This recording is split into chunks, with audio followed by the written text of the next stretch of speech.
Well, let me once again express my deep gratitude for this privilege and to be able to give you and share with you my thoughts and ideas on the whole issue of sustainable development and the challenge that we face in Asia.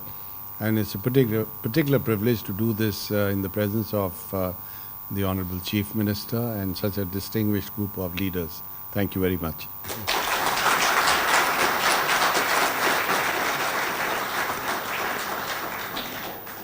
Let's give another round of applause to Dr. Pachauri for his speech.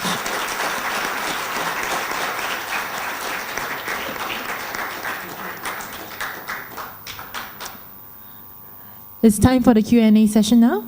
We'd like to invite Professor Wu Ming Tai on stage to lead the Q&A discussion.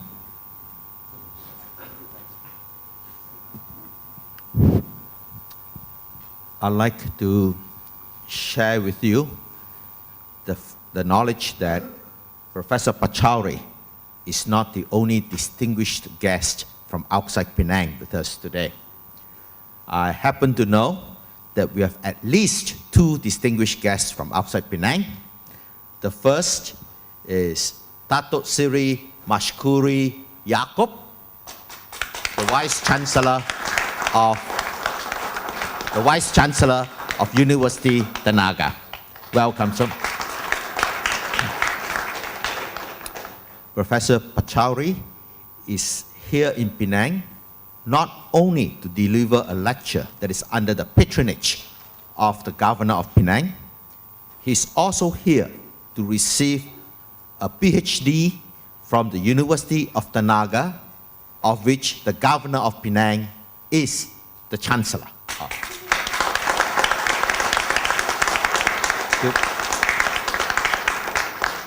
The second distinguished individual from out of Penang is Dato' Lee Yi Cheong. He is the chairman of the board of the UNESCO Institute of Scientific Technology and Innovation Center for South-South Cooperation. So Penang Institute hopes that this will be the first step in cooperation between University Tenaga and ASTEC and with us. Welcome. Well, let us get straight to the questions. So the mics are there. Please come forward and we would collect a few questions before asking Professor Pachauri to speak. Could you kindly introduce yourself before you ask your question? My name is Yen Lee. I'm from Penang. Think about your job, sir. I'm a retiree. I'm going to make a statement on development. Is development about building taller buildings, or is development about improving the people's quality of life? And how does sustainable development tie this all in? Thank you. Thank you, sir. The next gentleman. Good afternoon to all. My name is Bu. I stand here as a private tutor. And in fact, as I was looking through the slides, it reminds me of a standard biology lesson that I give to my students. But which is where I wish to make a statement here about your very potent stand that it has to be knowledge-based. And nothing beats educating young minds like students, primary school, secondary school, even the university level.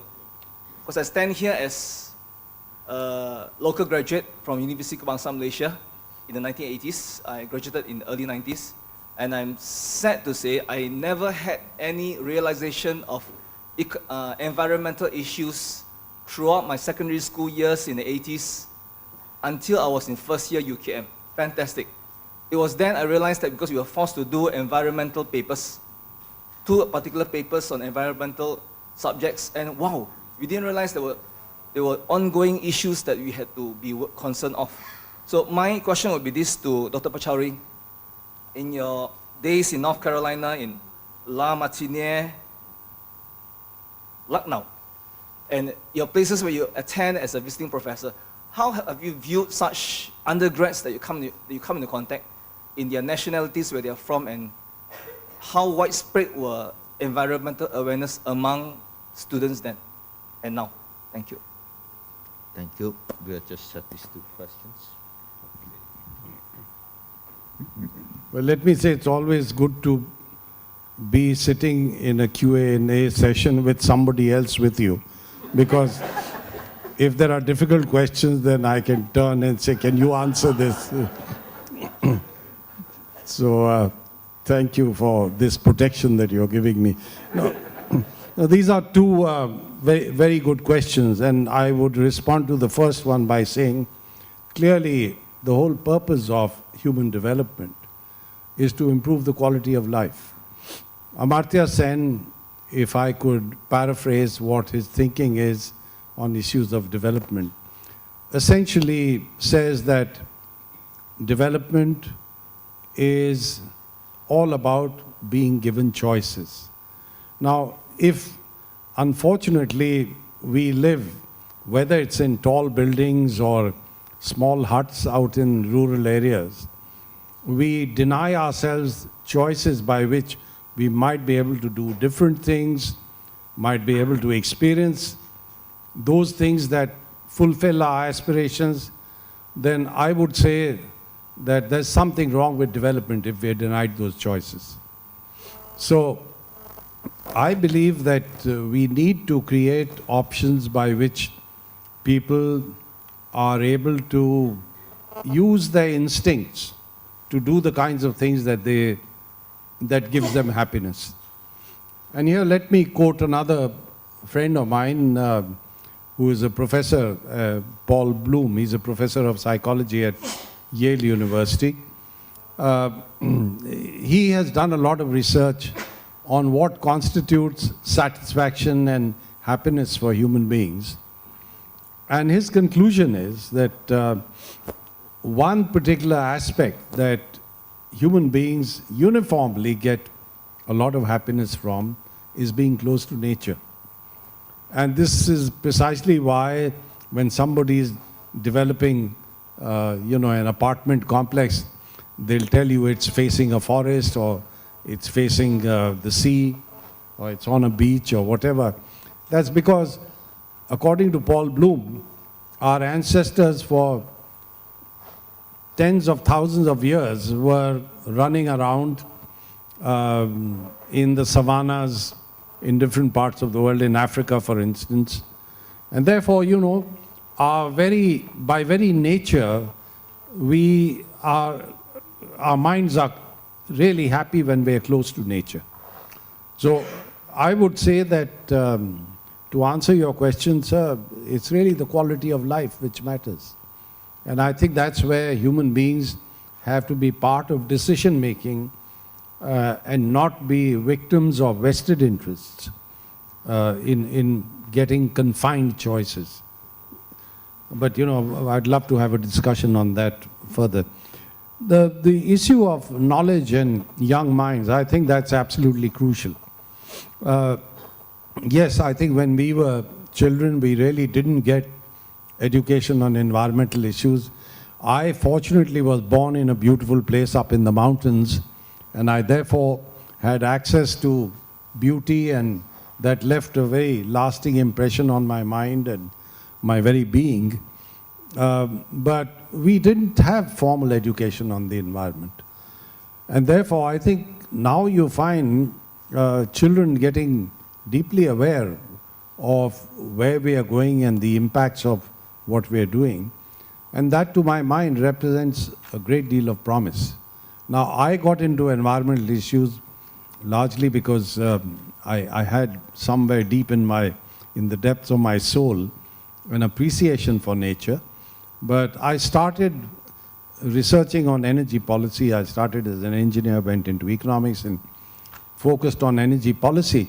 And the more I got into energy policy, I looked at the environmental impacts of the energy cycle. And in the course of that, I started studying the science of climate change. And that gripped me.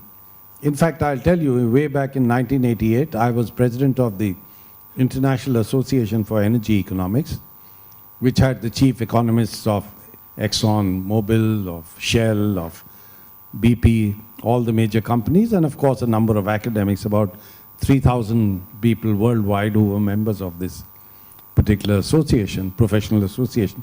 And during my annual address, I spoke to them about climate change and the fact that energy policy has to come to grips with climate change and the impacts that climate change would have. And all the members said, this guy is president of the association, he's gone mad. Why is he talking about climate change? He should talk about energy policy. So I think I just got so deeply gripped by the compelling science of climate change that I got into it seriously after that. So, you know, these are transitions that one goes through in life and you can't predict them. They just occur and you flow with the tide, so to speak. And now I am flowing with the tide, and I hope the tide doesn't reverse because then I'll drown. So.